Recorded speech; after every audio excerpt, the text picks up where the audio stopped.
మీరు చిన్న పిల్లల్ని చూశారు కదా, 2 సంవత్సరాలు 3 సంవత్సరాల లోపు పిల్లలు అందరూ కూడా ప్రెజెంట్లోనే ఉంటారు. ఇప్పుడే ఏం కనిపిస్తుందో దాన్ని విట్నెస్గా చూస్తారు, అందులోనే ఉంటారు. దానివల్ల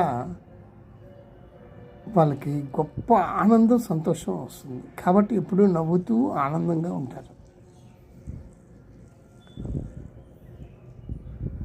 Children below 2 years, below 3 years, of course, they live happily because they are always at present.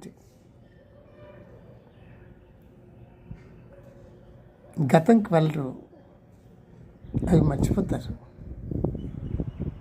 భవిష్యత్తు అసలు తెలీదు. వాళ్ళంత ఆనందంగా ఎవరు ఉండరు. వాళ్ళ నుంచి మీరు నేర్చుకోవాలి.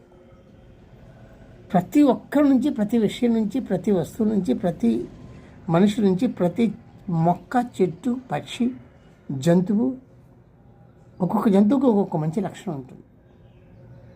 అందరి దగ్గర నుంచి మంచిని నేర్చుకొని మీరు వాటిని పాటిస్తే జ్ఞానులు అవుతారు, జ్ఞాని అవుతావు. Children live fully in the present. నువ్వు పాస్ట్కి, ఫ్యూచర్కి వెళ్ళిపోతున్నావు. అందుకు స్ట్రెస్, స్ట్రెయిన్, ఆందోళన, భయం, దానివల్ల నీ శరీరానికి జబ్బులు, రోగాలు ఇవన్నీ వచ్చేస్తున్నాయి. శాంతిని నువ్వు పొందటం లేదు. Peace does not speak. నేను చెప్పిన మాటలు వినండి.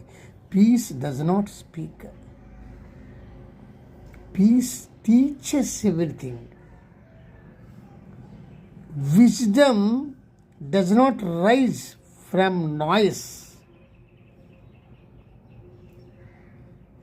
Wisdom does not rise from noise. It rises from silence.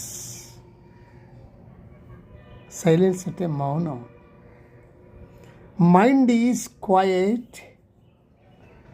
Mind నిశ్చలంగా, ప్రశాంతంగా ఉన్నప్పుడు, కదలక మెదలక మైండ్ నిశ్చలంగా ఉన్నప్పుడు ట్రూత్ బికమ్స్ వెరీ క్లియర్. అది ఎలా ఉంటుందంటే నీటి ఉపరితలంపై కదలిక లేనప్పుడు ప్రతిబింబం స్పష్టంగా ఉంటుంది.